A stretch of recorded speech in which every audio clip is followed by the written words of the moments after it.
Welcome to helping India. दोस्तों कैसे हैं आप सब। तो इस वीडियो में मैं अपलोड करने जा रहा हूं शुभ्रा रंजन मैम का क्लास लेक्चर का सेकंड क्लास जो हुआ था उसका ऑडियो मैं अपलोड करने जा रहा हूं। क्योंकि फर्स्ट ऑडियो मैंने अपलोड कर रखा है, काफ़ी लोगों ने देखा है और जो नहीं देखे हैं तो देख लेंगे, तभी जा करके सेकंड लेक्चर आपको क्लियर होगा या समझ आएगा। और शेयर करना ना भूलें, मैं पहले भी बता चुका हूँ, काफ़ी सारे स्टूडेंट को हेल्प मिलेगा और पैसा भी बच जाएगा। बहुत सारे स्टूडेंट हैं जो पैसा अफोर्ड नहीं कर पाते हैं, तो आप कम से कम शेयर जरूर करें। तो चलिए स्टार्ट करते हैं क्लास सेकेंड का audio. Thank you. Influences on Plato.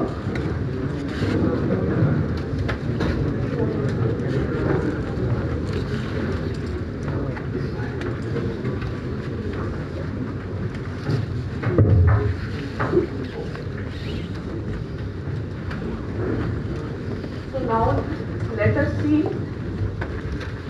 influences on Plato.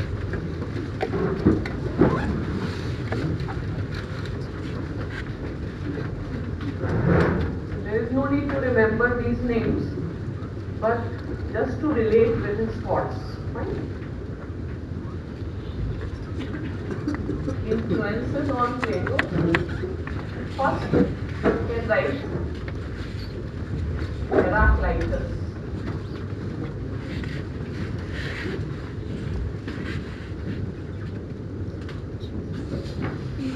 Second, Parmenides.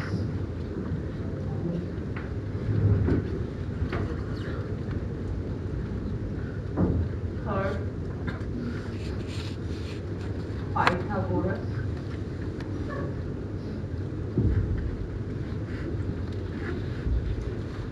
Fourth, Socrates.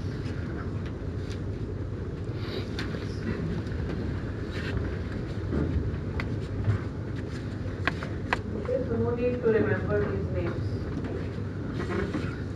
Now, what was Heraclitus' view? So they were the philosophers who were trying to understand the property of universe, property of this world.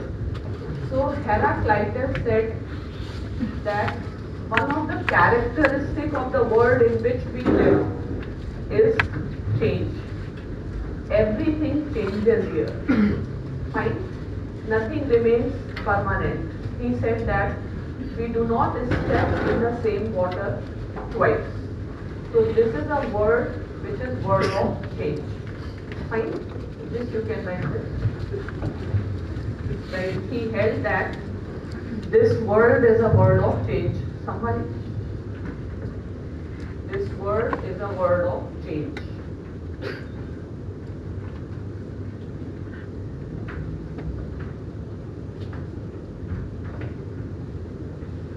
Things change it. Now, Parmenides says even if things change, but still there is something which remains permanent. For example, from your childhood to the age, like to old age, you keep on changing, but still we can recognize, any person can recognize that you are a same person but you have changed. Fine? So along with change there is a feature of continuity. Fine? So he emphasized that along with change, permanence is a feature of this world.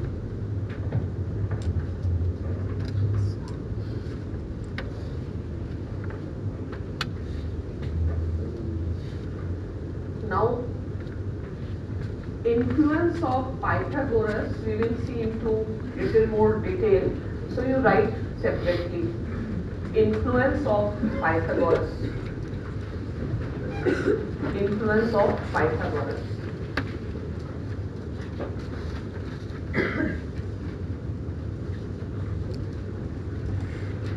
Pythagoras is a famous mathematician, and Pythagoras held that this universe is based on some mathematical principles. So mathematics is a key to understand the mysteries of universe. Okay? And Pythagoras said that in universe, proportion, things are in proportion, and the entire universe is actually based on some geometrical principles. So by knowing this, we can understand the universe. Fine, this part. This is right. Right? Universe is based on some mathematical principles.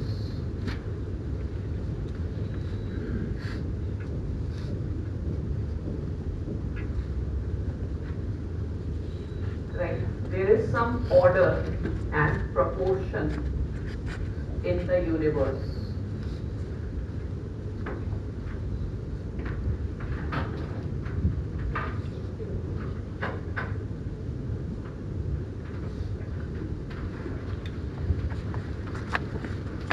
So again, Plato believes that for ruling class, mathematics and geometry, its knowledge is very important. Now, besides this, it is believed that Pythagoras had come to India, and in India he has witnessed India's caste system, Varna system. And in Plato's theory, we get the theory of three classes. Maybe there is an influence of ancient Indian Varna system on the ideas of Plato. Fine? The link is Pythagoras. Another thing is soul. The concept of soul. Soul is an Indian concept in Indian mythology. In Western world, we do not see the concept of soul. Soul is permanent. Soul takes rebirth. Rebirth and all, that's an Indian concept. That concept is also found in Plato. So it is believed that it is taken from Pythagoras. Fine? So point number one, you write. Right. In Plato, the concept of classes.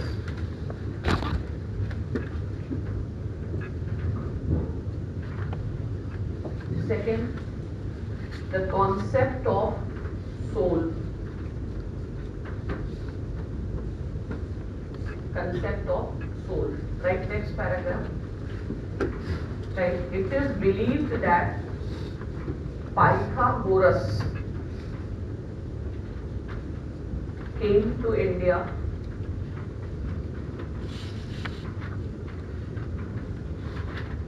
and through Pythagoras, Plato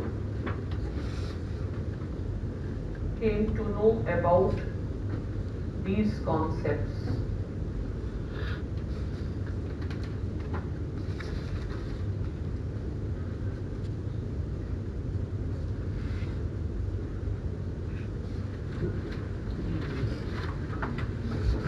Now let us see Plato's theory of soul. Here you write Plato's theory of soul.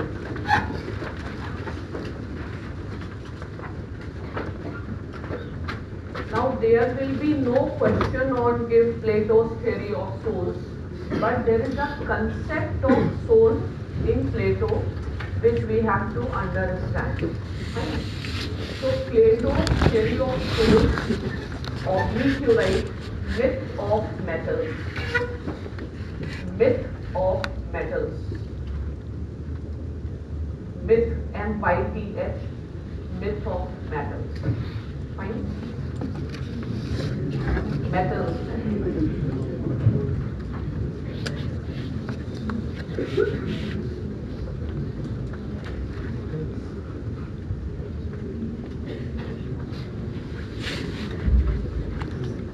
A person is made up of which metal? Sometimes we say, na, you are made up of which metal? Right? You know you are made up of which metal? Which metal is most relevant for civil services? Iron. Yes. So iron, we are steel frame of India, so you should be as hard as steel. Right? The top matters. So now in points you just write Plato's ideas. Point number 1, right? There are two aspects of human personality.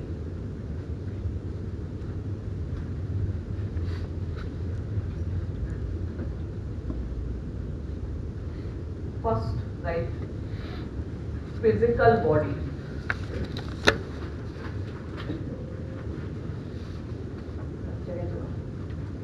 Physical body. So physical body is changing, right? Physical body is changing part. Fine. So we take birth, we grow, and then we decay. Fine. Now second is spiritual. Spiritual part. Spiritual is our soul. Is it a changing or a permanent? Permanent. Right. The permanent feature. So a combination of Heraclitus and Arginides. Fine. So some aspects of you will change, but some aspects of you will not change. Which part of you does not change? Soul.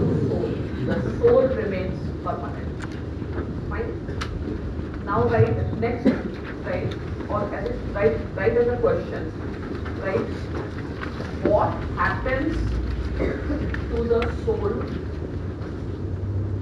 when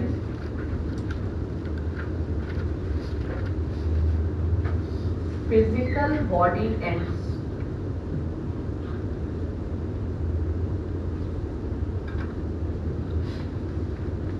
Right? Right answer. Soul remains.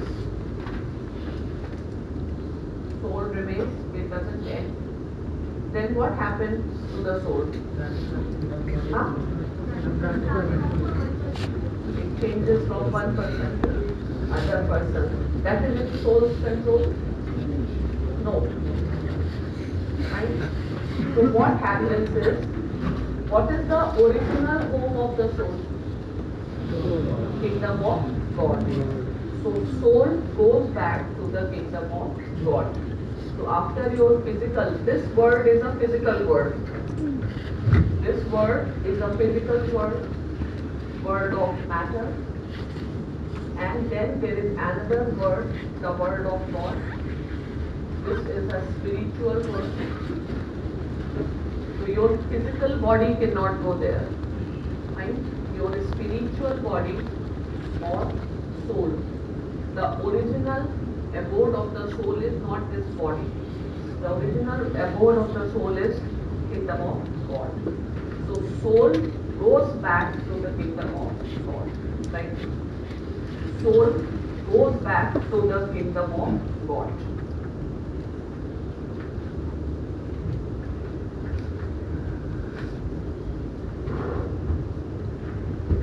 Now what do you think? Kingdom of God will be better than this word or worse than this word? Better than this word. So now you write it down. Right? What is the feature of the kingdom of God? What is the feature of kingdom of God? Is God perfect? Yes. Is God, let's say Ram, is he a perfect king? Yes. Yes? God and man, the difference is we are imperfect. God is perfect. So the perfect God or a perfect king will make a perfect kingdom. So what is the characteristic of a word of God, kingdom of God? Perfection. God is known for perfection. Right? Right? God's kingdom is a place of perfection. Place of perfection. So everything is perfect there. There is the perfect king, Indra. There is the perfect cow, Kamru. Perfect tree, fine. Perfect woman, Apsara. सब perfect, fine. और God के kingdom में everything fine. People take rest. So soul goes and takes rest. Soul is sitting next to, let's say, Indra watching Apsara dancing. Soul is having the best of time going to the kingdom of God. Fine. Up before right. Up before what soul does in the kingdom of God.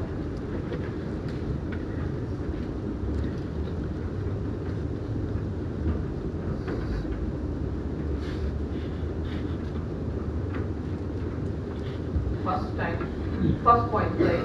Soul takes rest.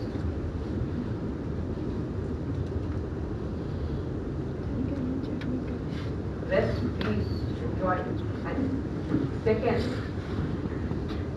right? Soul sees, look at the perfect forms of everything.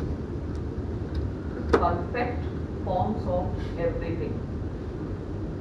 Perfect tree, perfect horse.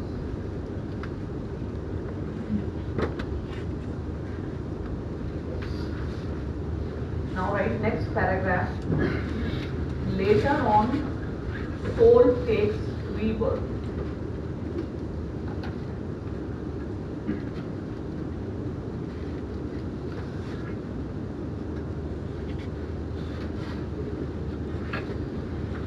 Now tell me, when you look at the worldly thing, when you look at, let's say, some horse, what is the basis that you think that this horse is perfect, this horse is not perfect? How do you come to know about it? Yes, the subject government. Tradition. On the basis of tradition, and from where the tradition has come, how do you understand this is a perfect horse? By its physique. Between two horses, how do you compare? Speed. Huh? Physical efficiency.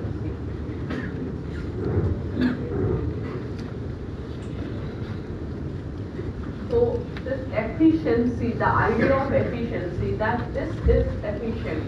How does this idea come? Better than us. Ability based.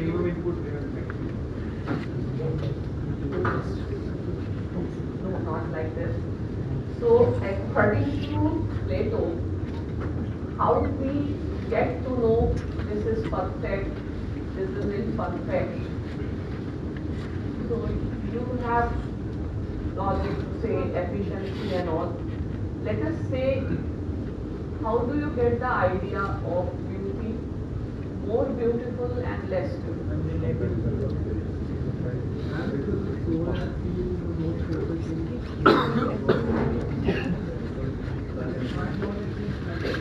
Comparison. Perception. Society must have formed some perception on some basis.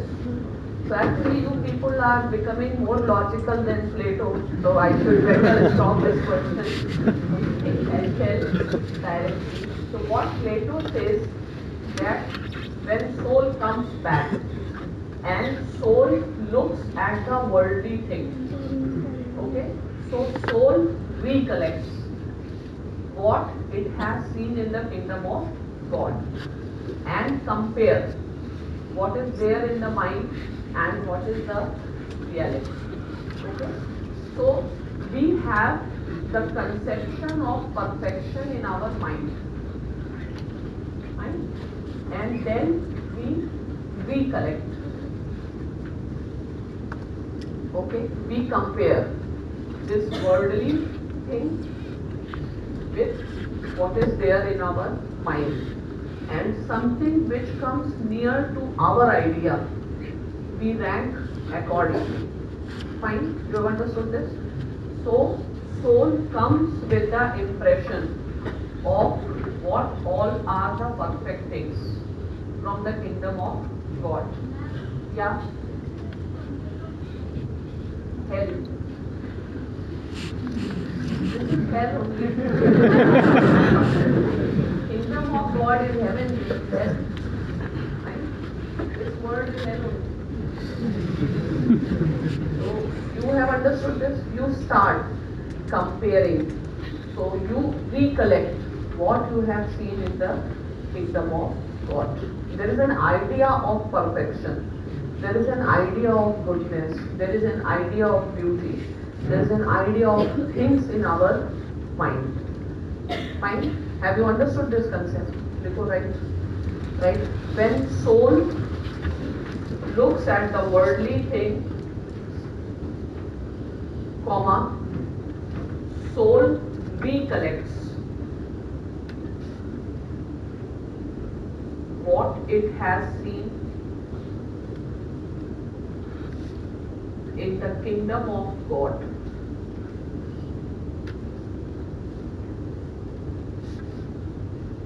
Right? Soul compares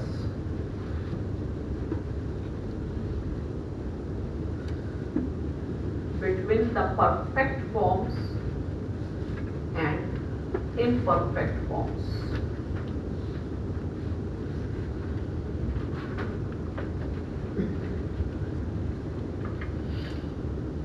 Now you write one question. Can every soul, can each soul equally capable of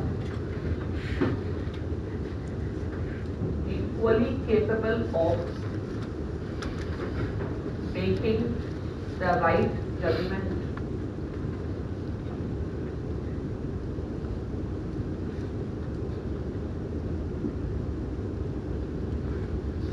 Right?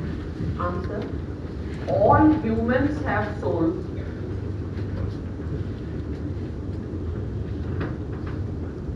But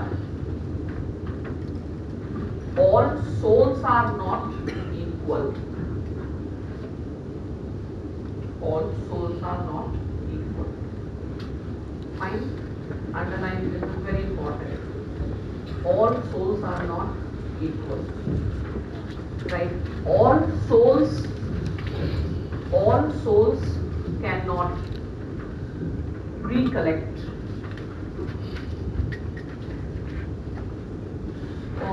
what they have observed in the kingdom of God.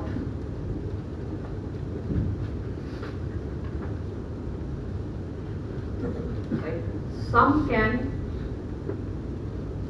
recollect more. Some can recollect more than the others.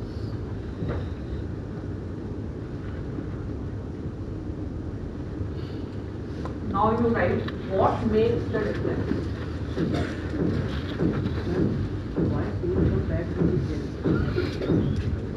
अरे तो bore हो गया अपना dance करते चले आए घूमने फिरने. Why do you go to, let's say, for tourism? तो जाते हो अमेरिका, सिंगापुर, सब थोड़े दिन घूमा ले. उसका भी अच्छा लगता है फिर. क्या होगा? What makes the difference? Like the composition of the soul.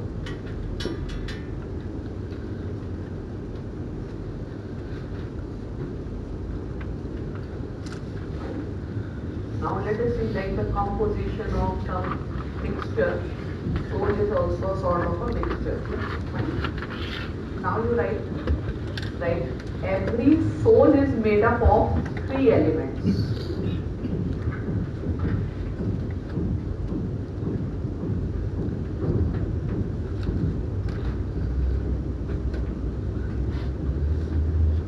First element is reason.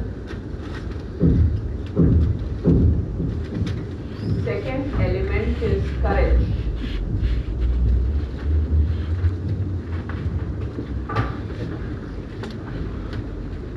Reason, courage. Third element is appetite.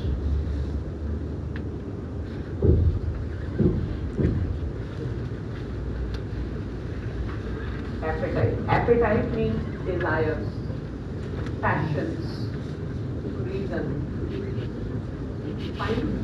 But the combination of these three elements is different in different souls. For example, suppose there is some soul where reason 70%, courage 20%, appetite 10%. Then there can be a soul where reason 50%, courage 30%, appetite 20%. Combination is different. Okay? There can also be a soul where, let's say, reason is 10%, courage is 20%, and appetite is 70%. Okay? So, the person in whom reason dominates, right? They can understand, they can recollect more than the person in whom appetite dominates. This person has 10% reason, person A. Person B has 71% reason. Right? And kingdom of God is an idea you cannot see physically, so you have to apply your reason. Which person can understand it better? Who has more reason. Fine? So, every person has all the three elements, but the combination is different. Okay? Pardon? Change? No. It cannot change. God.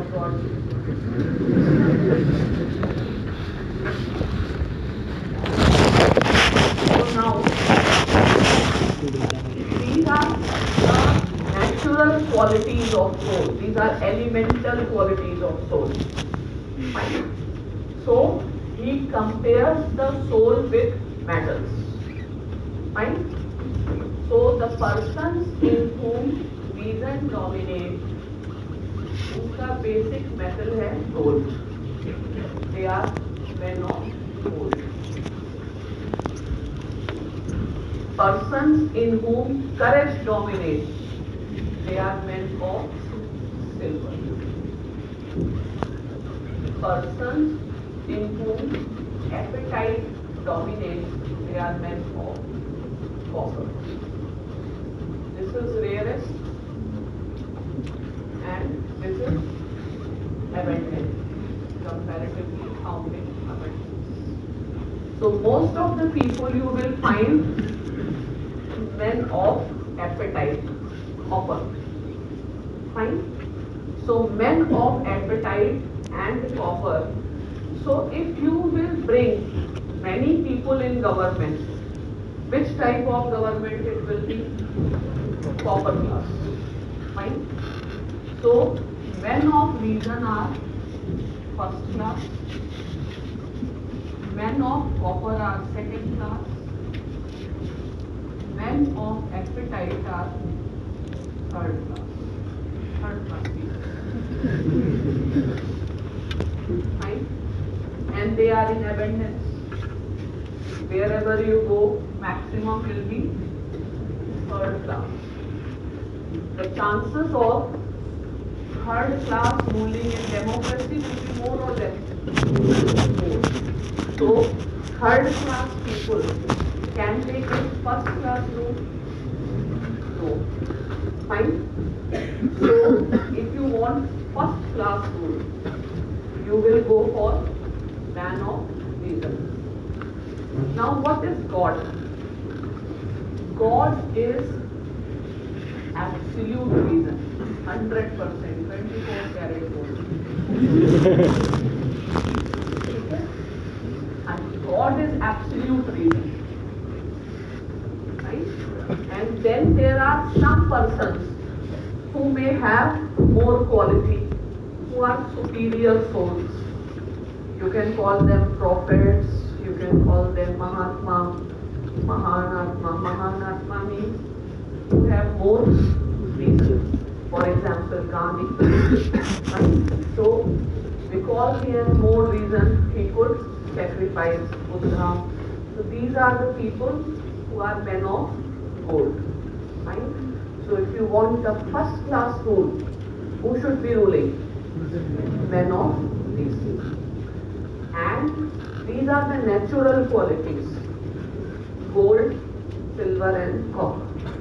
Is there any method in chemistry that can change copper into gold?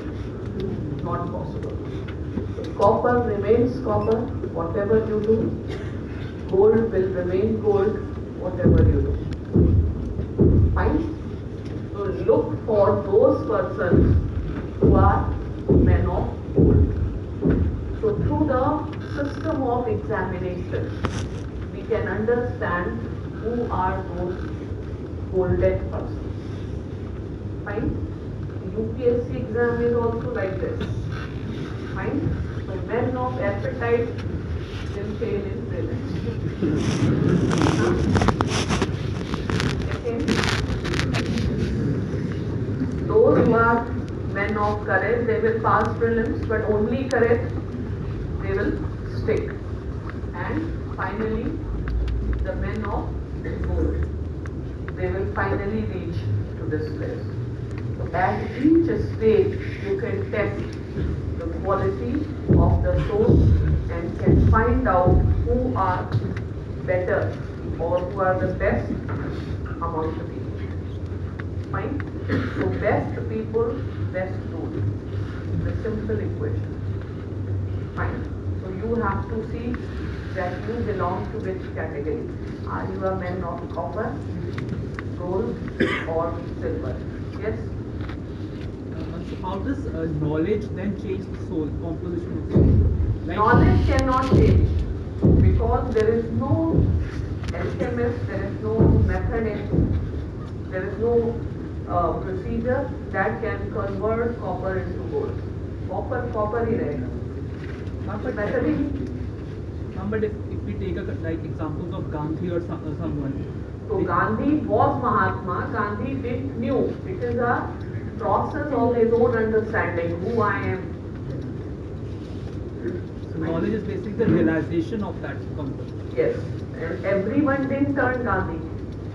So only Gandhi could become Gandhi because he had a quality of that element. Fine. So he does not believe that copper can change into gold. Yes.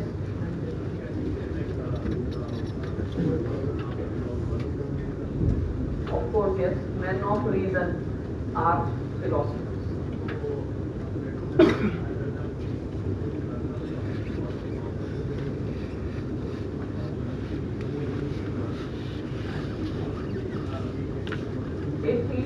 If he is a king who is just a silver, made up of silver as a metal, he will not be able to learn.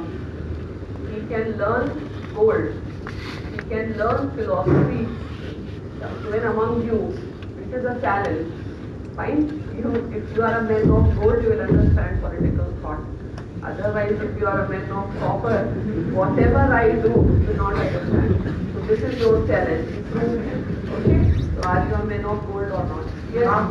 Yeah. Does this classification resembles the Indian Varna system in What some I way? said in the beginning, Pythagoras came to India. He has seen the Varna system, theory of soul. It is based on Indian idea. But this is rigid one, and the Indian Varna system is much more flexible than it is. Because in Varna system, people But can it is prove. not exactly. See, Pythagoras coming to India, he was not Indian. So whatever he could understood, he took that idea. Then whatever idea Plato could understand, Plato gave his own idea. It's not that they are implementing Indian idea. Fine? So now you write.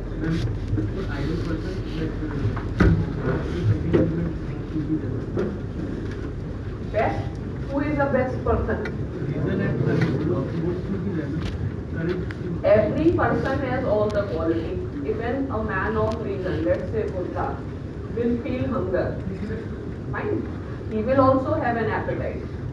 But Buddha will not satisfy his appetite by killing somebody. That question only God can answer. Someday God needs me and ask this question. अभी God का mood है तुमको God का mood होता है चीन से लड़ाई कराओ पाकिस्तान इंडिया तो God की लाइफ में भी तो कुछ स्पाइस होना चाहिए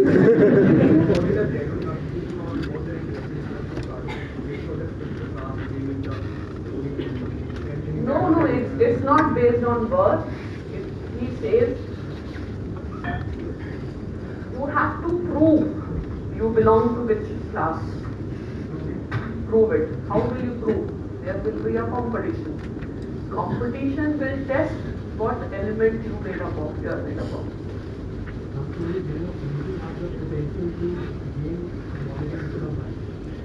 Yeah, because to gain knowledge you have to have reason. Fine. To gain knowledge, you should be able to sacrifice and control your appetite. You may be feeling hungry, but you came to the class that I will take breakfast later on. Okay? So when you can do, only when your reason dominates over appetite. When your appetite dominates, you cannot do. Fine? So you can take right decisions only when you are man of reason. Yeah, ma'am. The question was that since you said that the composition cannot be changed, so how would that person prove? Like you said, no, you have to take a challenge and then you have to prove the dominance. So how is that possible if the composition is not supporting Composition will not change. Na? There will be a test. Suppose I teach Plato to all of you. I will give one question. Do you think everyone will write the same answer? No, men of gold will write A-class answer. So, हर का answer थोड़ी same होगा, even if I teach the same thing. That's true, ma'am. But वो तो फिर nature पे आ जा रहा है. हाँ, वही nature. This is natural. God has created it. You can't help it. It's natural. This is an elemental quality of your personality. Fine? Write it down.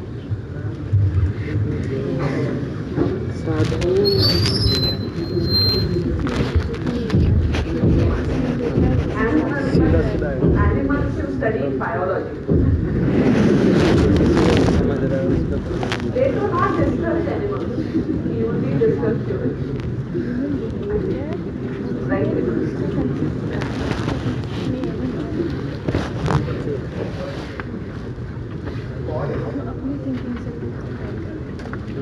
You have written that every soul is not equal.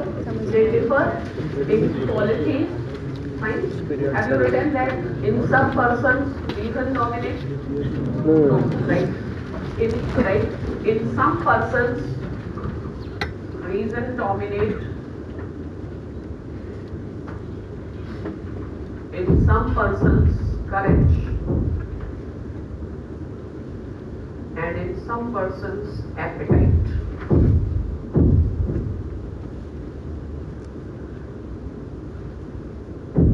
Right. Men of reason are men of gold. rarest.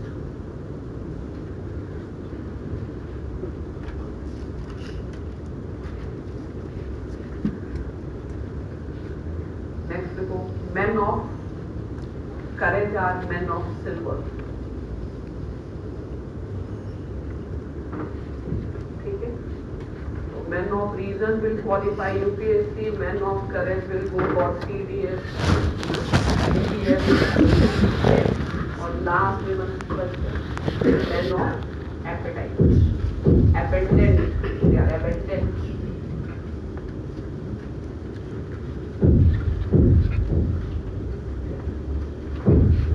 Basically, this is how there are 3 classes: first class, second class, third class.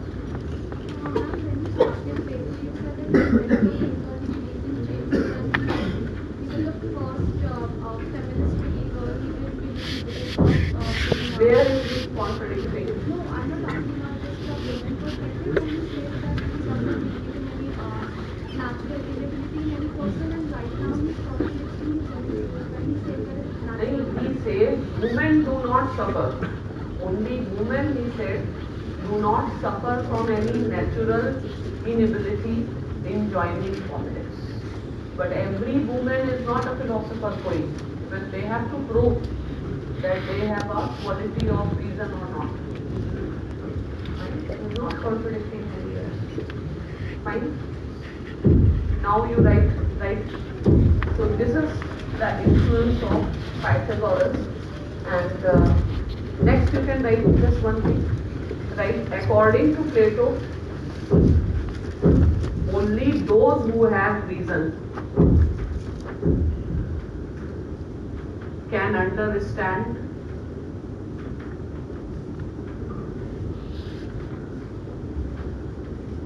the features of ideal state.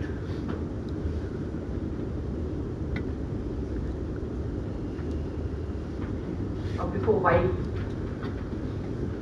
Right. Ideal state does not exist in practice.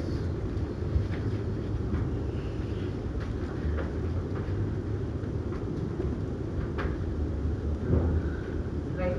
It can be understood only through the use of reason.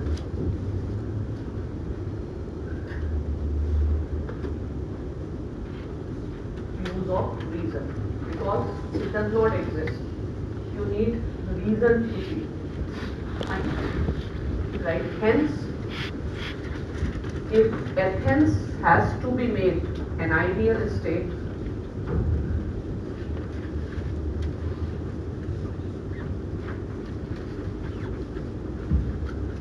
philosopher has to be the ruler.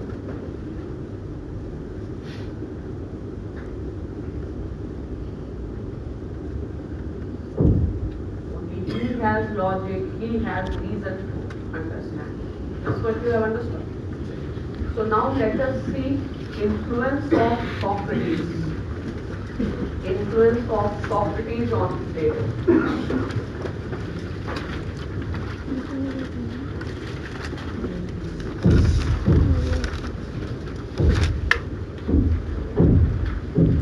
First of all, right, who was Socrates?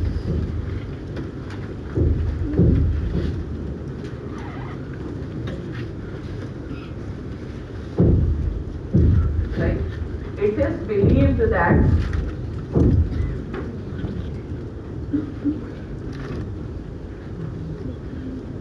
there was no real person. There was no real person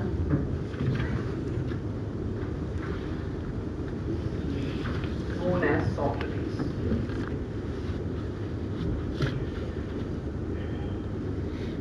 Right? It was Plato's imagination.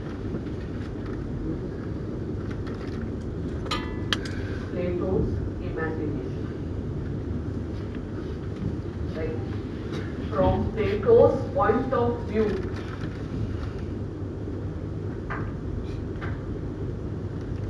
Socrates was Right inverted commas. The wisest man.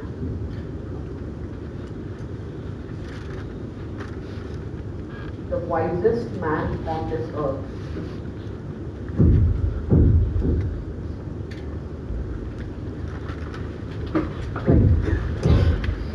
Since he was the wisest man,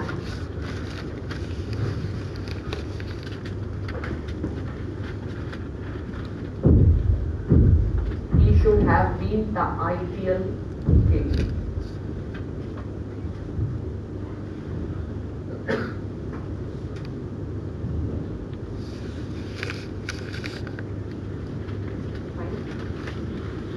Right? Right? Next paragraph. Plato's works are written in the form of dialogue. His works are written in the form of dialogue. Dialogues. उसकी जो books हैं वो dialogue form में. Right? Socrates is the main character.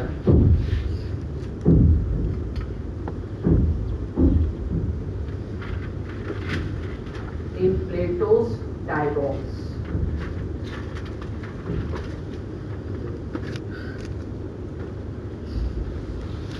Next, whatever Plato wants to communicate,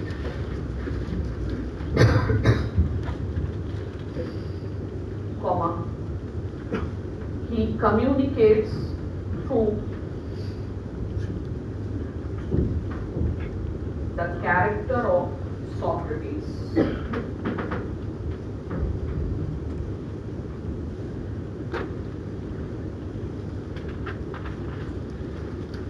So basically, Plato is Socrates. Right? Plato is Socrates. We can use Socrates and Plato interchangeably. Nowhere Plato quotes himself.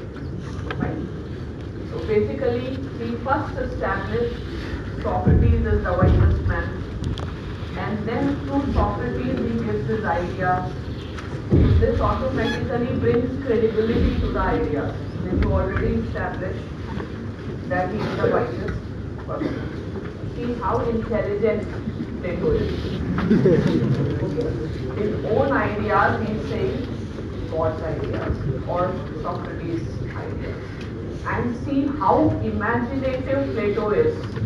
He could create a story about the Socrates. And what I think, though not written anywhere, that maybe he takes the idea of Prince Siddhartha. Ma'am, it is said that Socrates was his teacher. This is again, have you seen? No one has ever found any evidence of Socrates. Ma'am, also he was given death sentence. It may be all Plato's stories. Plato is Socrates, is making a story, is very good at that. All politicians are good at that. And he will speak lies in such a way that you will imagine they will correct. Every political philosopher somehow is also related to politics. And mostly those who failed in politics, they became philosophers. And what is politics? Politics is making stories. And tell the stories fiction in a way that people consider it as a fact. Fine? So more expert liar you are, better philosopher and a politician. Yes? Socrates. What basis? Yes. Okay?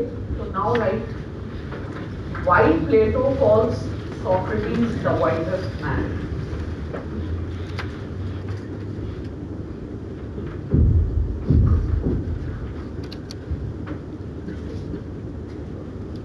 I told you to write diary, and have you written happiness and all? Yes, ma'am. You could find out what is happiness for you. Keep on thinking every day and look for the incidents, events, happenings in your life which made you happy. That keep write it today. This thing made me happy. Okay. So just see you are getting happiness is what. Fine. So similarly, today just find out what is wisdom. What is the importance of wisdom and whom will you call a person as a wise person and whether you are a wise person or not. Okay, so are you a wise person? Yes, ma'am. Fully sure. Okay, that certificate you have that you are a wise person. How did you certify yourself that you are a wise? What? Attending UPSC classes. Attending UPSC classes or attending any class or my class? Any class or my class? My class. Fine. So basically, concept of wisdom, but this itself can come in your ethics paper. Try to find out, see wisdom. Suppose a question on wisdom comes. Sometimes it is explained through some scholar, through some person whom you considered as wise. Think about these concepts. Yes. Those who follow Gandhi's Gandhi's talents, very wise, yes, definitely. If you are a wise person, you will definitely follow Gandhi. Fine. So, why he calls Socrates as the wisest person, right? Right. Socrates. Now we will imagine Socrates is a real person and Plato speaker. Fine. So, right. Socrates used to say, write in inverted commas, I know nothing. I know nothing. That itself shows that he is wise.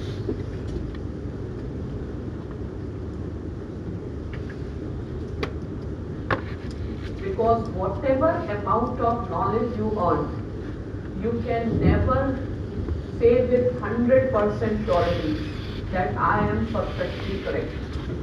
Right?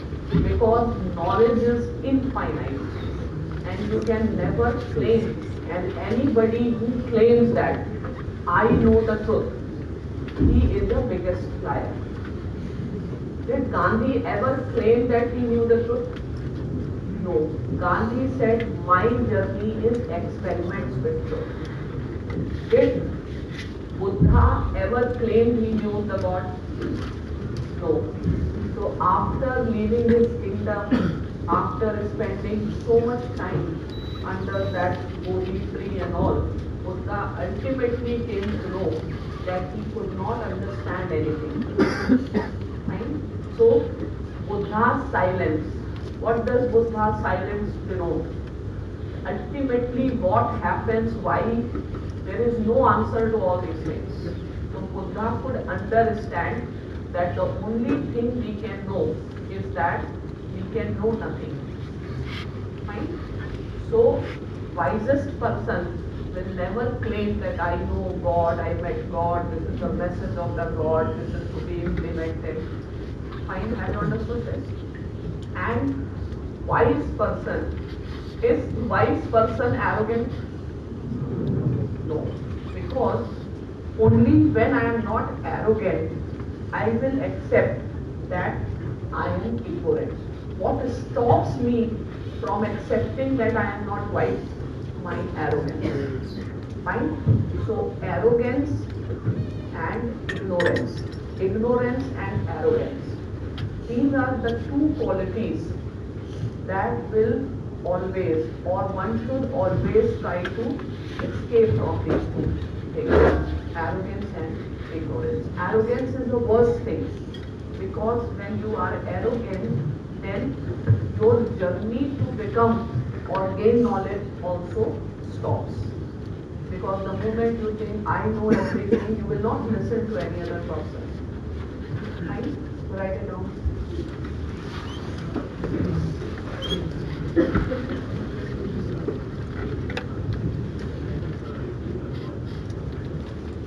Liar. No one on of this earth can see the God. That's not possible. Right? So, Buddha is enlightened, the wisest man you can see in India. Buddha kept silent. Buddha was agnostic. Buddha said, neither I say God exists nor I say he does not exist. Because neither of the thing he could prove. Fine? So, this is, if anybody claims I know the truth, he's a liar. Okay? Because later on you will study one scholar, Nietzsche. Nietzsche says God is dead. Okay? It means no one has a capacity to understand the truth. People are trying to find out the mysteries of universe, but it's nothing but black hole. Right? So God is dead. All philosophers are nothing more than storytellers. हर इंसान झूठ बोलता है, लेकिन झूठ ऐसे बोलता है कि सच लगता है. Truth is not possible. It is a bottomless and a borderless sea. You can never find out what is right and what is wrong. Right? Have you understood this? Write it down. Right? According to Plato, the qualities of a foolish person are: first, he is ignorant. Second, he is arrogant.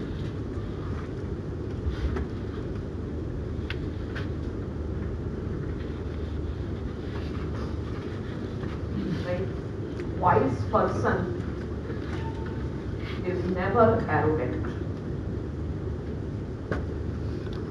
Never arrogant.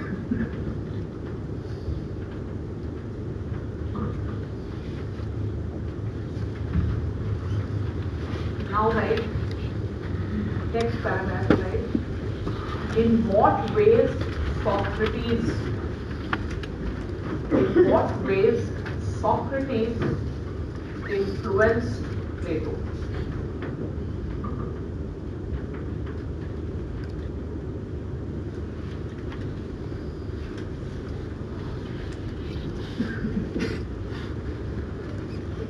First, right, Plato has adopted the concept of dialectics from Socrates.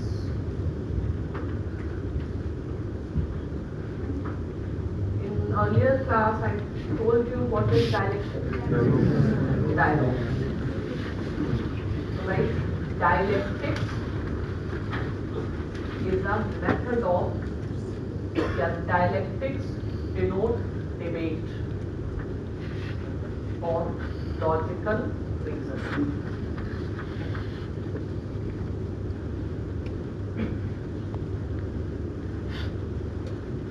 Right? The purpose of dialectics is to understand the truth.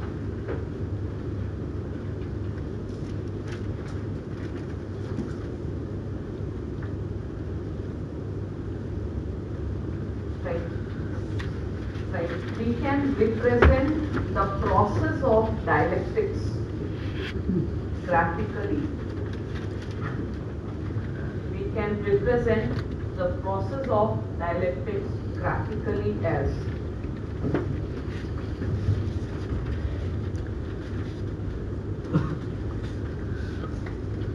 thesis,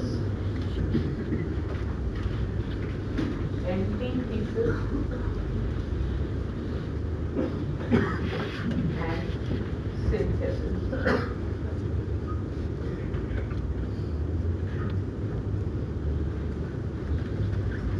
Fine. So it is like one argument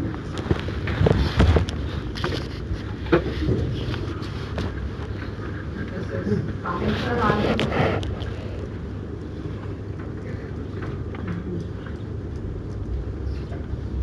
and ultimately there may be some truth here, some truth here, this becomes confusing.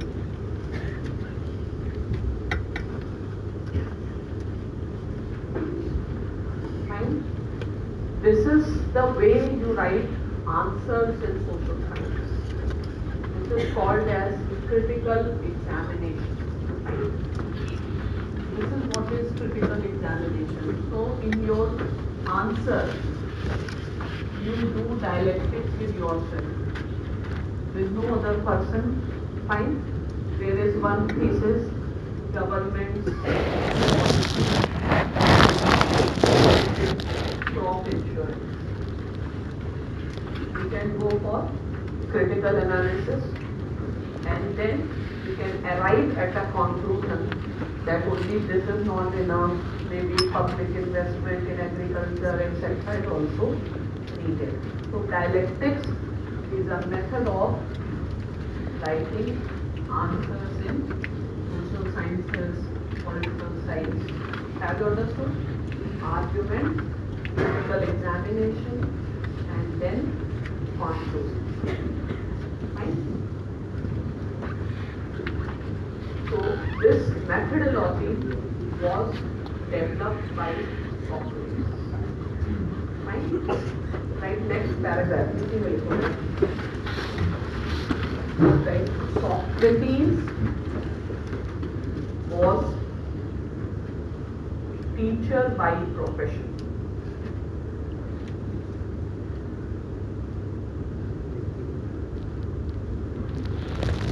Right. He used to engage youths in Athens. Youths in Athens.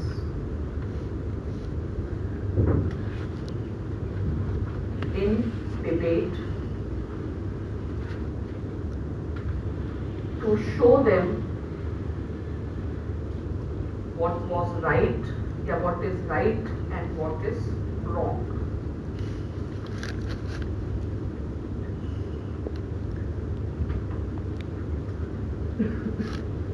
Because what was his teaching methodology?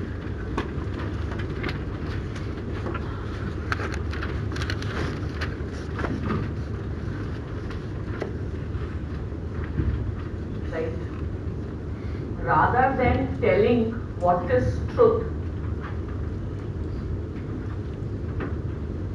he used to extract the truth from the students by engaging them in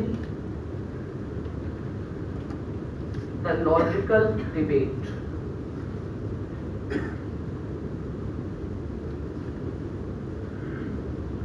What is the advantage?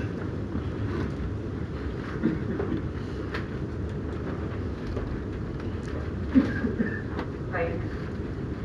If something coming out of their own mind, if some idea comes out of their own mind,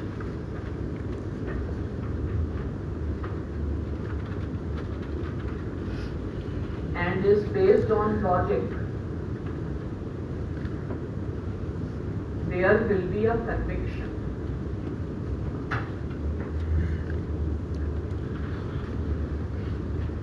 So basically, what is an art? What is teaching? Teaching is not coming and telling this. Teaching is getting things extracted from the mind of the students themselves. Fine? Because if I tell this is a right path, you will not follow. But if it comes out of the process of logical reasoning from your side, you will have conviction. Fine? So, आपको right? According to Socrates, the task of the teacher is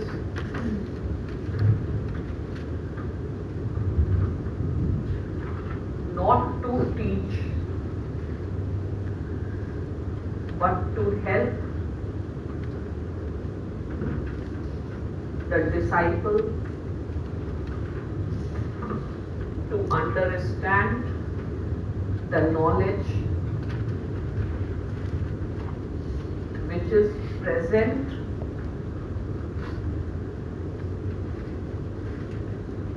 inside his soul.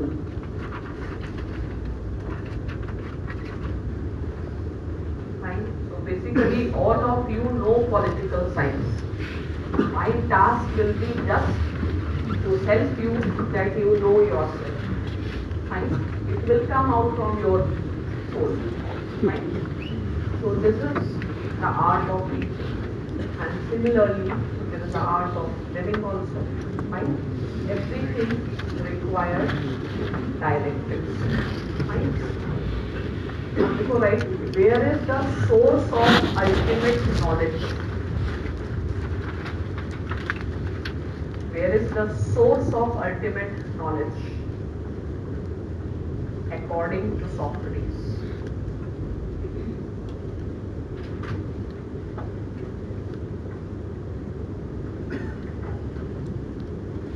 Is there any teacher that can tell you ultimate knowledge? You have to go anywhere. According to Socrates, no. You sit and do dialectics. So entire knowledge is within us. Where? In our soul. To become knowledgeable, you require enlightenment of your soul. What is knowledge? Enlightenment. Fine? So, when you start listening to your soul, you start understanding of your soul, you become knowledgeable. So, soul is the best guide. What I should do, what I should not do, always ask from your soul. Soul will always give you the right answer. Subject to the condition, you have capacity to understand the voice of the soul. Now, can you see the soul? No. What is the method to understand the soul? Reason. Who can understand the voice of the soul? Men of reason. Fine? Right? Right? The knowledge is within us. We only require the enlightenment of the soul.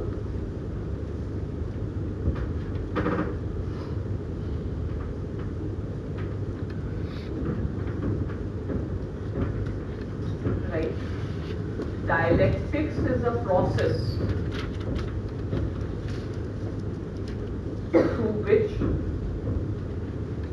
we can enlighten our soul. We can enlighten our souls.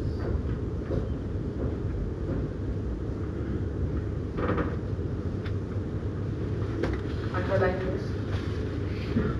So what is dialectics? Enlightenment of your soul by the process of reason. Fine. Have you understood this? Now you just write in information as a write. Right? During the time of Socrates,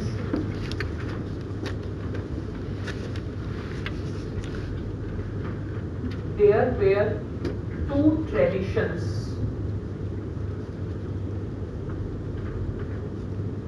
of teaching.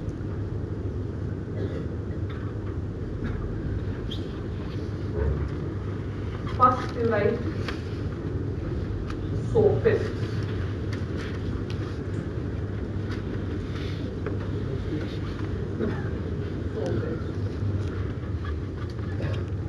And second, Socrates himself. Right? So there used to be a tradition of teaching known as sophists. And Socrates felt that whatever sophists are teaching is not good for the society. So there is a contradiction between two ways of life, two schools of thought. Fine? Socratic, sophist versus Socratic. So there were sophists which were dominating Athens. Socrates didn't like their teaching, and Socrates used to engage the youth who have learned from sophists whether they have really understood the knowledge or not. Fine? So how this political philosophy started? It started as a part of conflict between the two rival traditions. We have two rival ways of life. Fine? So now you write who were sophists.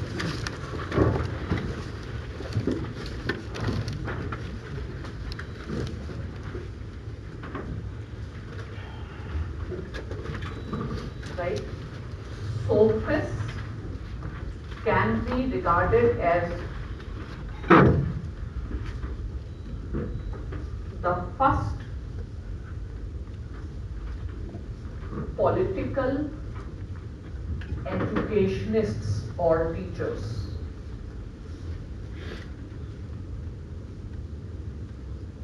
Political educationists or teachers. Right? Right?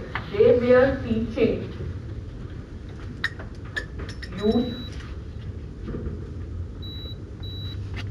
how to come to power.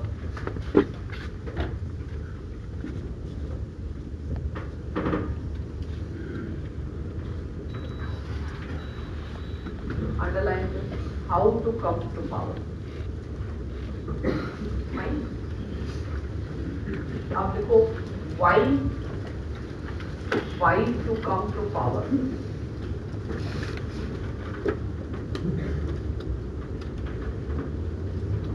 Right? Right. According to the sophists, power is a source of good life.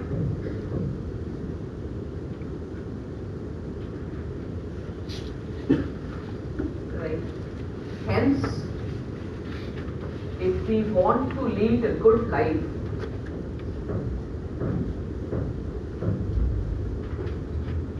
we require power.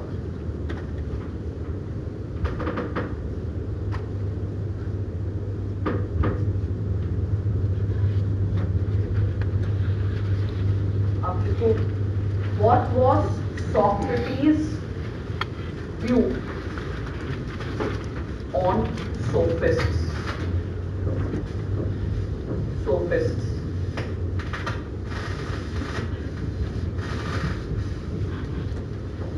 What was Socrates' view on sophists?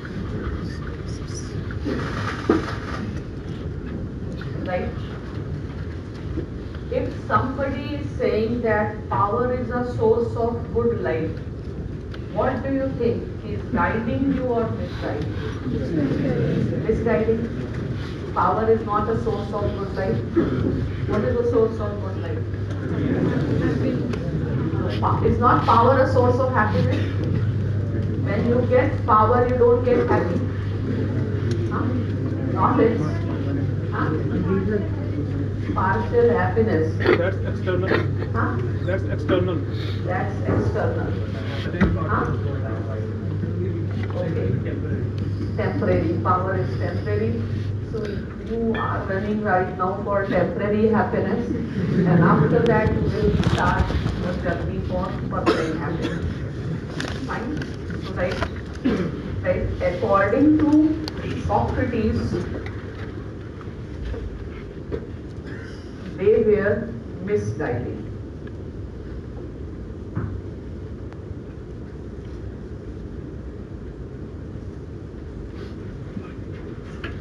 Right?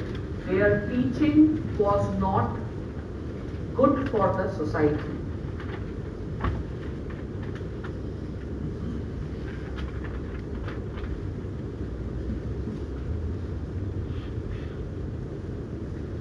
right? Power and money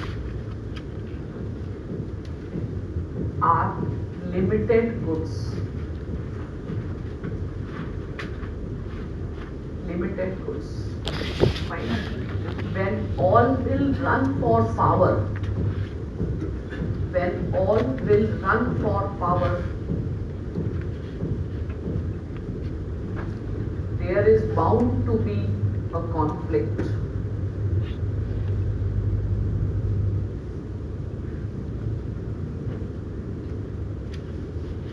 Right? Right? Hence, a teacher should inspire for the goods which are unlimited. Unlimited. For example, knowledge.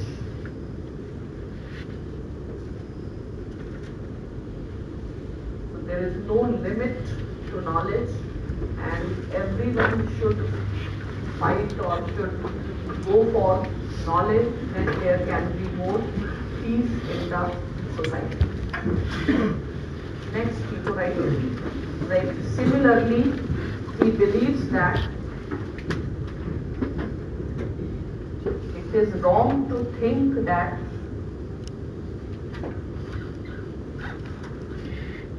power and money can bring true happiness.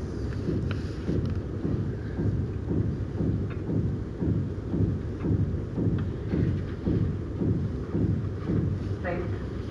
They are not of permanent nature. They are not of permanent nature. Somebody can take your money, but can somebody take your knowledge? And even if you share your knowledge, it is going to increase. Okay, so money and power is a changing thing. Knowledge is change and permanence. Run for the things which are permanent, not for the things which are temporary, short term. So between your name as an honest officer and your short term temptation to earn the money by unfair means, a reasonable person will opt for what? Honesty rather than money. Because money is what? It changes hands. It never remains with one person. Money belongs to this world, physical world. This physical world is a world of change. Fine? So, in this world and all physical things are changing. So, no point running about the physical world because this is not a world of permanence. Have you understood this? So, it is not something that is worth fighting for.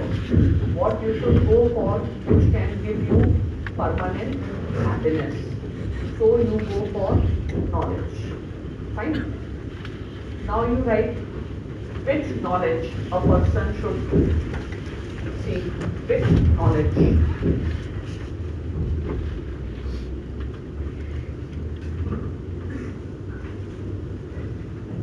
Right? The knowledge of good life. The knowledge of good life.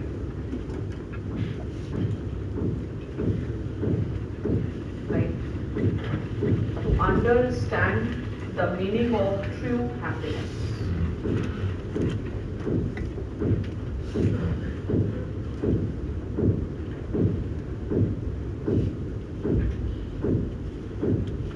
And how will you come to know about it?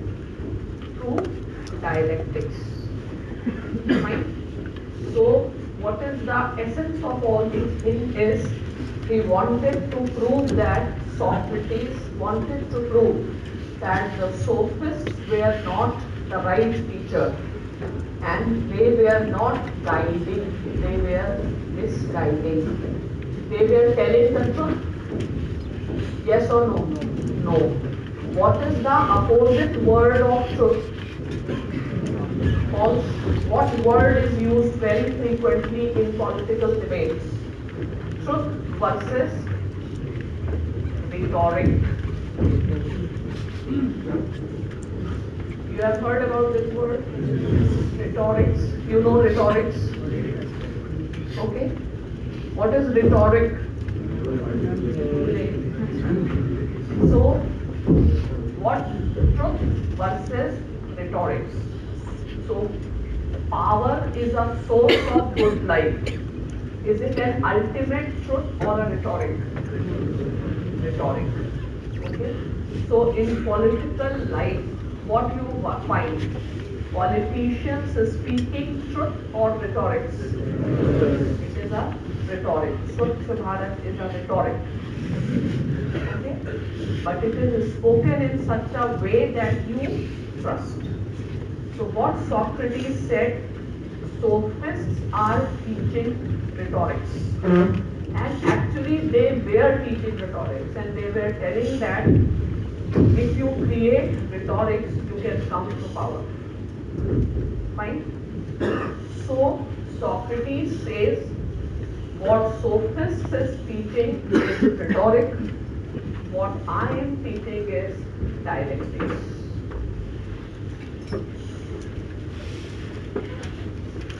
Okay. So it is a dialectics or basically truth.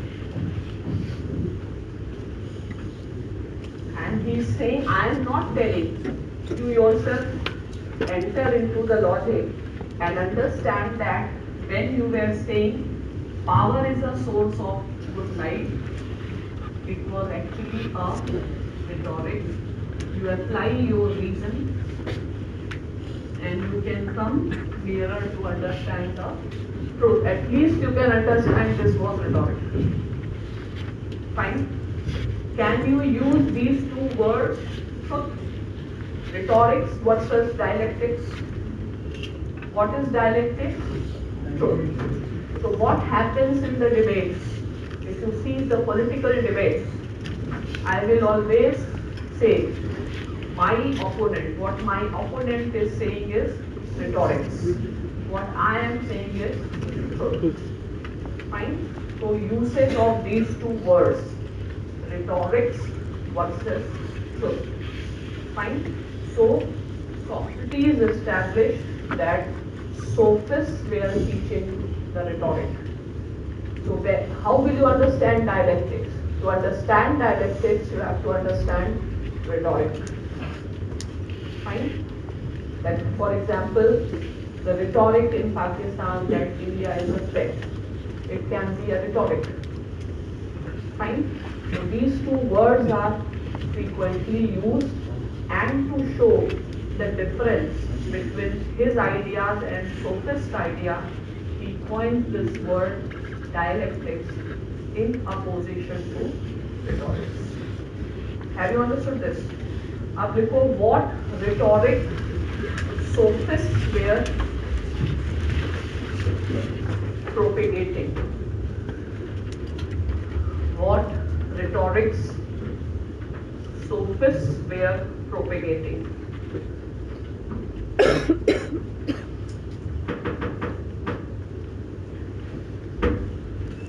Right? They were propagating that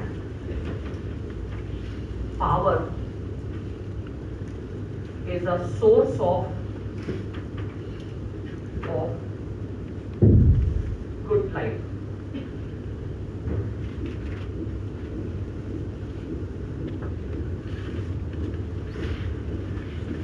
Right.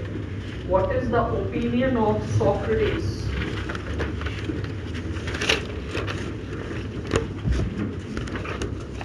Right. अब इसमें dialectics को critically examine the idea that power is a source of good life. Okay? Like on the critical examination of the view, we can come to the conclusion that power is not a source of good life.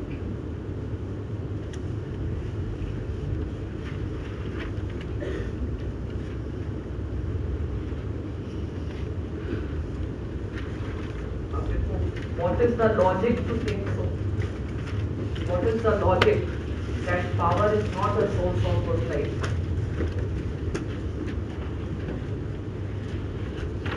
Right?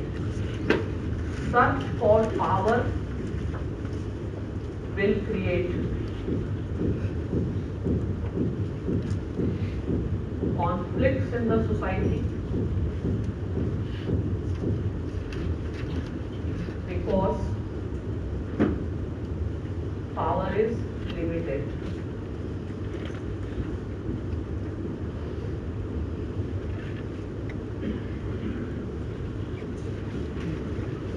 Right, next paragraph. Right. Now tell me, if there is no peace in the society and there are conflicts in the society, can you live in peace? Can you have a good life? Okay. So if the way of life, our value systems are such that lead to peace, that lead to conflicts in the society, and we live in the same society, then can we live in peace and happiness? No. This is a contradictory principle. Because if I will run for power, there will be a struggle for power. If there is a struggle for power, nobody can live in peace. When nobody can live in peace, and I am continuously running for power which is of transitional nature, my life is a good life. Fine? So it is full of contradictions and it is full of rhetorics. Fine? Have you understood his argument? Okay, so you can write that no good life is possible in a situation, no good life is possible in a situation where there are conflicts in the society.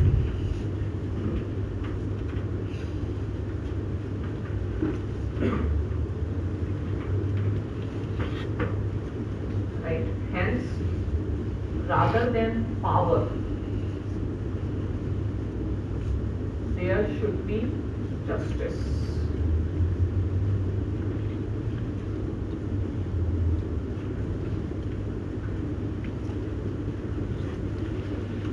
There has to be justice in the society.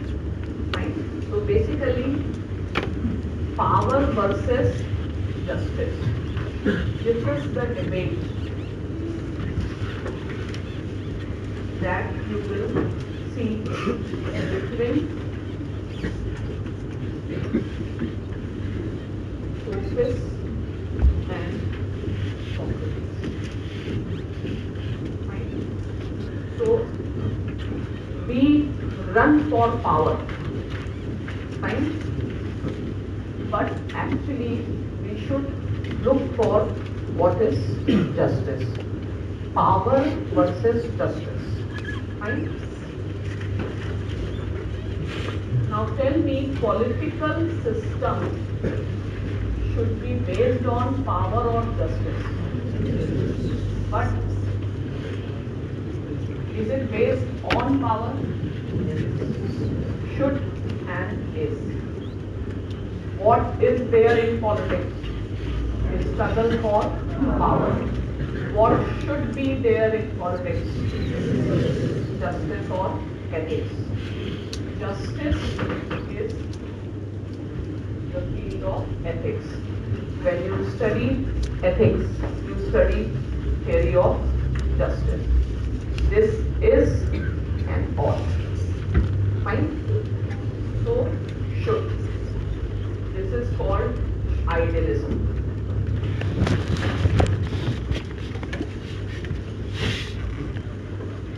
And this is called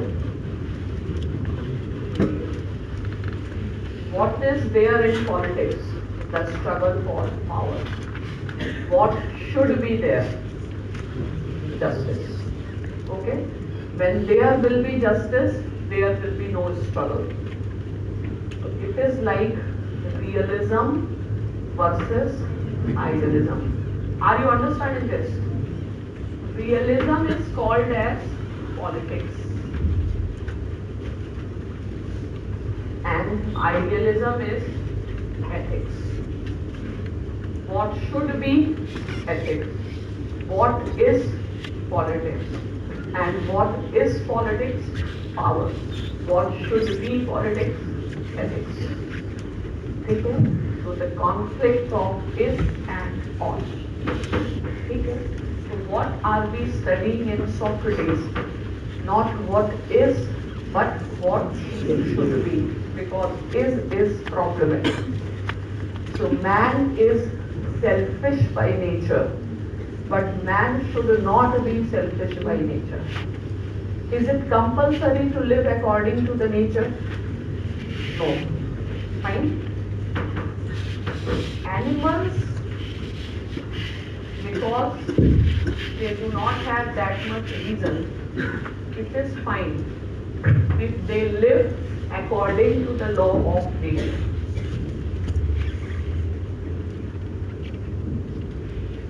But humans, because humans have reason, it is not necessary that you have to live according to the law of nature. So, what is the law of nature? Survival of the fittest. But is this the good principle in the human society? This is the principle Hitler tries to apply. You appreciate what Hitler did? Because it is not the survival. This may be a principle of life found in the world of animals. But because man has reason, man can change it. You can have a society where all, fit or unfit, they all can live a life of happiness or dignity. Fine. So whatever discussion I am doing, are you getting the essence? In Socrates, we will study idealism. Idealism means what should be there in politics. What is realism? What is there in politics? What is there in politics is corruption. What is politics actually? Politics is corruption of ethics. Fine? So in politics there is no ethics. But in politics there should be ethics. So what are we going to do? By what are we going to study? Not what is, but what should be. And on what basis you can prove that should is more important than is? On what basis? Reason. Dialectics. You ask from your mind, is it good for you to be corrupt? If you are corrupt, other person will also be corrupt. In a corrupt society, can you live in peace? Fine? So this is, the dialectics is, for ethics you need dialectics. Fine? You need reason. For a good life, you require reason. Without reason, you cannot lead a good life. You have to be rational. You have to understand for what you should go for. Fine? Have you understood this? So with Socrates begins idealism. With Socrates begins philosophy. With Socrates begins. Socrates is the father of ethics. How this ethics emerged? Ethics as a concept emerged in context of the debate between sophists and Socrates. All of you are understanding, or is it very vague? Right now, just the purpose is understand the terms. What is dialectics? What is rhetoric? What is the relationship between politics and ethics? Now even the essays are of very philosophical nature. Okay? So you should be able to differentiate. The corrupt form of ethics is politics. and we have seen enough of corruption, and now what we want, there should be some ethics in public life. There should be some ethics in governance. But this is a dilemma, because in politics, it should be, what should is not what is. But it doesn't mean that you should not aspire for what should be. Fine? So, realism versus idealism. Rhetoric versus dialectics. And the central argument of politics is, or the central argument of Socrates is, the human life should be based on ethics. Fine? And not power. Ethics means justice. So power is the rule of law in the world of animals. Justice is the rule of law in the field of humans. Why to study justice? The study of justice is the study of ethics. Study of ethics should be the study of politics. Okay? So human life versus animal life.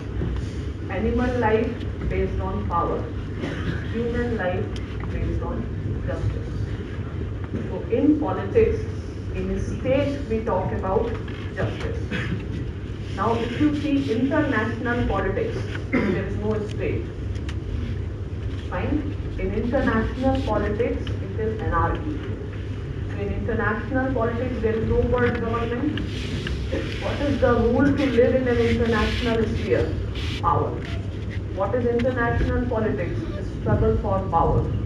But domestic politics, what is the purpose of a state? Justice. If a state can establish justice, there can be peace, otherwise there will be anarchy. Yes? How we can say there should not be corruption in politics when politics is itself? यही तो paradox है, right का, यही human life है. Is not is और ought में तो हम हमेशा रहते हैं, ठीक है. और this creates dilemma for us because we know that money is a source of happiness, but our soul says body और soul के dichotomy है. बॉडी कुछ और कहती है, सोल कुछ और कहता है. इसी में परेशान रहते हैं. तो एक रास्ता चुनना होता है, सोल और physical desire. should be not politics or corruption. हाँ? तुम्हें लगता है कि should there be corruption in politics? Well, politics itself corrupt. Politics का मतलब ही है, शुरू में कोई वर्ड नहीं था, there was no word called politics. Fine? इसलिए होता था एथिक्स. ठीक है. लेकिन जब ये देखा गया कि रियलिटी क्या है, तो पाया गया there is no one is ethical. क्योंकि पॉलिटिक्स कम्स विद, होता है पावर. पावर का कैरेक्टर है, power corrupts. Absolute power corrupt absolutely. Politics is power and power is corruption. Corruption is a problem, so we need to solve it. Fine? This is the dilemma. यही तो dilemma है, वरना ethics ऐसा पढ़ाने की क्या जरूरत है?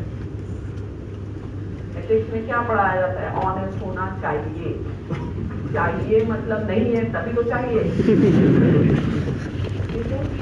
दुनिया क्या होनी चाहिए? This earth should be like heaven. Because it is not like heaven, so it should be like heaven. And yes.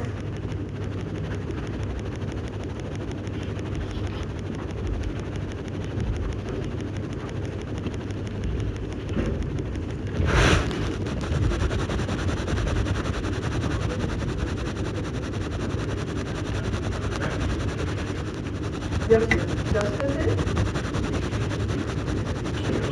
being ethical is being just. Justice is ethics. Have you studied ethics in your BA? What they have taught? Theory of justice of Socrates. Ethics means just. You say this is an unethical man, he's an unjust man. Justice and ethics is same. Rawls' theory of justice. In ethics you must have studied. It is a theory of ethics. Injustice, unethical. Same word. Fine. And there are two dimensions. Power versus justice. What is justice? It is opposite to power. Power is survival of the fittest. But in justice, even the weak can live with dignity. Is Indian state based on idea of justice? Or is it based on idea of power? Justice. कहाँ पे है? Preamble. Preamble क्या है? Ideal से. Preamble क्या है? Non-enforceable part. Yes. Ma'am, Plato defines three classes of humans, and does Socrates support this? I mean, what should be idealism and? See, Socrates, the Socrates which we know is what Plato told. We do not know any original Socrates. Whatever ideas of Socrates which we have are Plato's ideas. Plato and Socrates is same. So when I am using the term Socrates, it is Plato who is speaking. So Plato as a philosopher, he is analyzing what is there in Athens and what should be there in Athens. What is there is political classes running after money and power. But they should not be running after money and power. They should be having the love for knowledge. Fine? यही है justice and power, the two facets of the same thing. Fine? Power is a corruption of justice. जैसे India में है, if you have a money, if you are a rich person, you will get the verdict of court in your favor. We call it as a justice, but it is a rhetoric if you call it as a justice. And if you apply the dialectics, you will find that maybe through the judicial system we are doing injustice. अभी तो समझ में आया? But ma'am, is it should be or is it the real thing? I mean the classes. I mean, does they support Classes this? छोड़ दो अभी, वो वाला वो is है, ठीक है?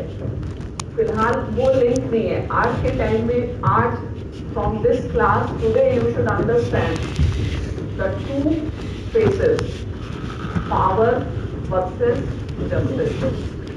Okay? So normally in India, who gets justice? Who has power. But is it justice or is it rhetoric? Rhetoric we call it as justice. But if you apply your mind, you will find that maybe through the institution of judiciary, you are institutionalizing injustice.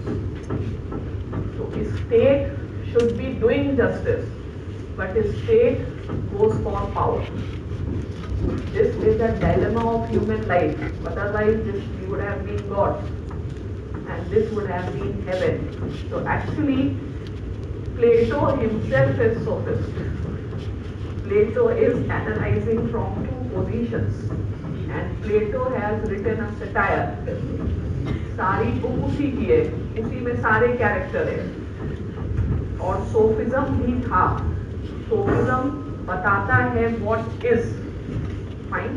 और प्लेटो ने बस ये दिखाया है what should be and why it should be and why the life can be better if we go for should. Fine? Ethics and politics.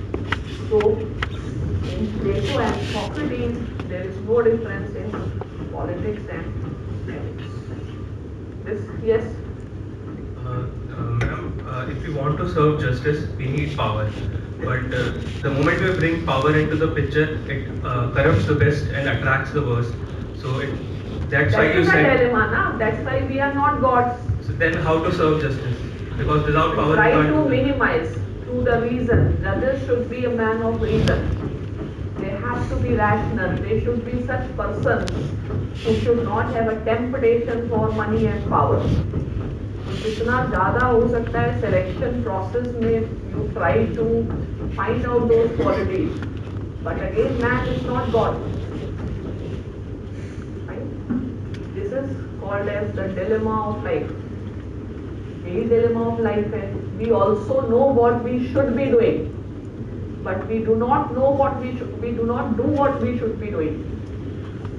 ठीक है? So is and or. This is a dilemma. This cannot be ended. Right? So those who end the dilemma and have a clarity. Suppose you get a clarity that I will be using only reason. You will become Mahatma. महात्मा नहीं तो degraded man. और अगर तुमने path of power चुन लिया without any ethics you will become शैतान. ठीक है. अब जैसे दाऊद है तो दाऊद ने क्या सोचा? कुछ सोचा ही नहीं. उसने just chosen the path without ethics. In this world you come to see persons who are saints and persons who are shaitan. It depends which path are you choosing. Is it a path of power or a path of ethics? And it is very difficult. Philosophy will help in ending the dilemma of life. Power negative है ना. क्योंकि power, when you have power corrupts. It is very difficult for any person to handle power. And Gandhi knew that, so he thought I will stay away from power. Because had Gandhi also been in power has a corrupting influence. Whatever image Gandhi has made, all has got spoiled. So whosoever will be in power is bound to be criticized by the people.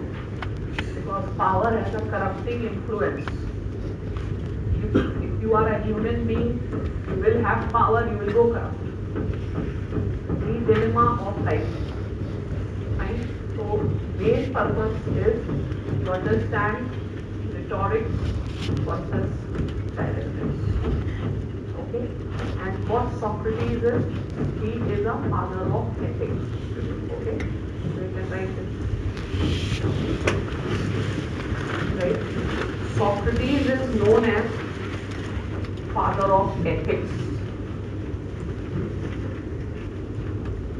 who has told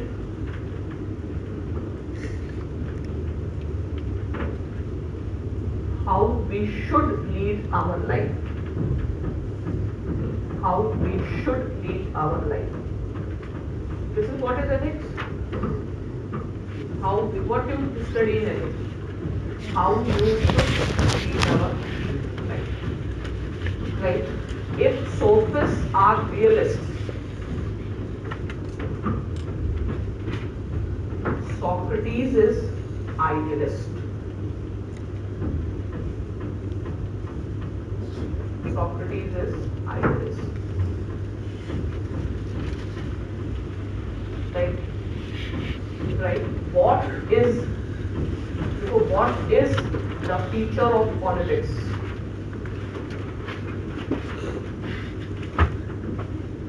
Right?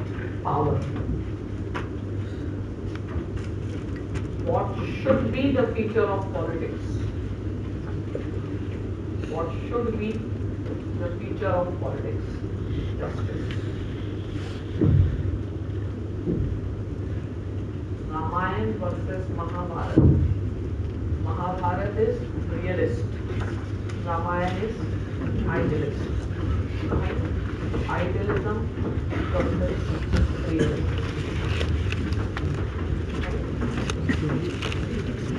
Now write this one more thing. Right? According to Socrates, sophists were not doing justice with their task.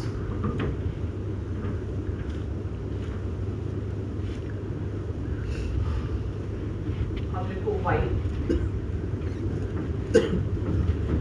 right? In Athens, there was no concept of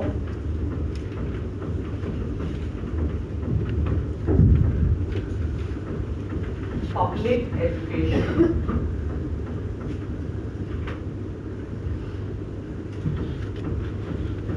Right? Athens followed a system of private education.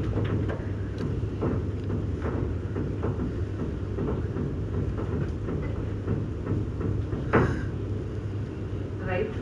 Only rich could afford education.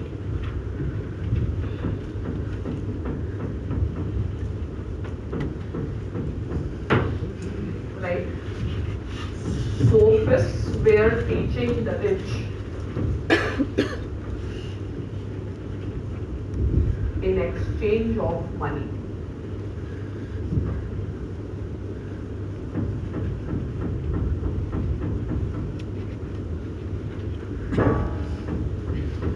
If sophists are taking money from the rich, will sophists tell them being rich is good thing, bad thing?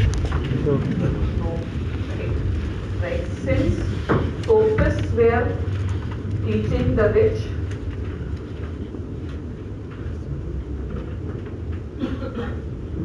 comma, they were not in a position to tell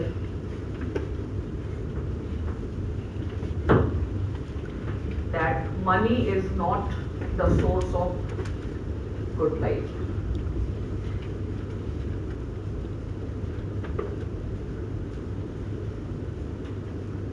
Right? They had to tell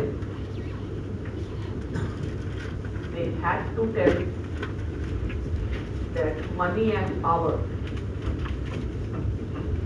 is a source of good life.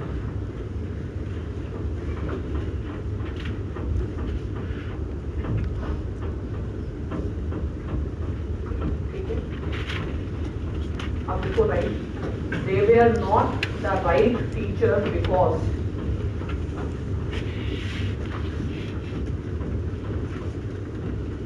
they were not telling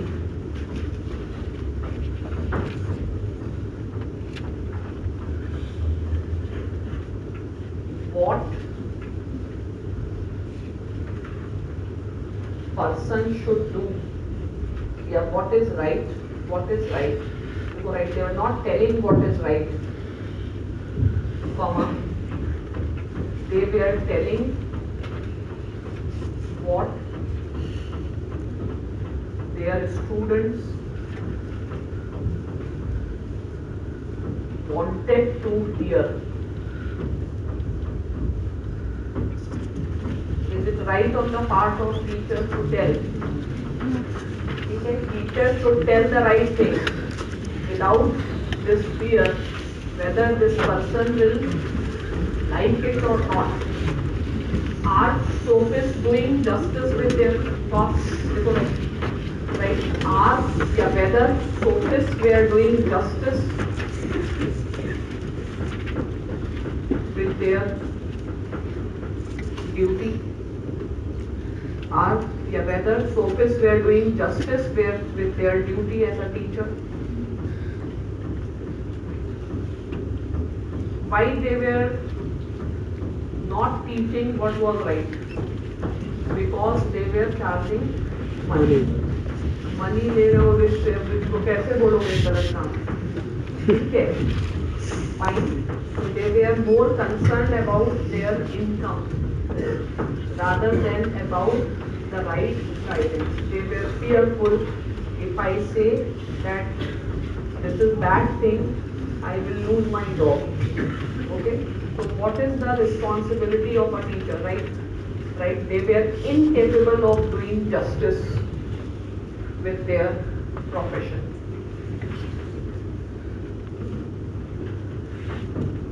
Right? The task of the teacher is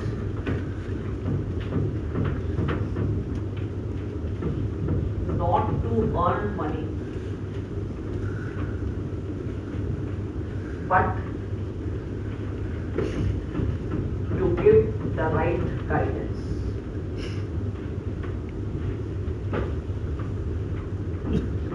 What is the task of a doctor? As a doctor, if somebody is unable to pay, suppose a patient is poor, normally do we treat? No, we'll say go to the government hospital. Okay. Is he a good doctor? Because his task is not to earn money. The doctor, he cannot do duty with the profession which he has chosen. Okay?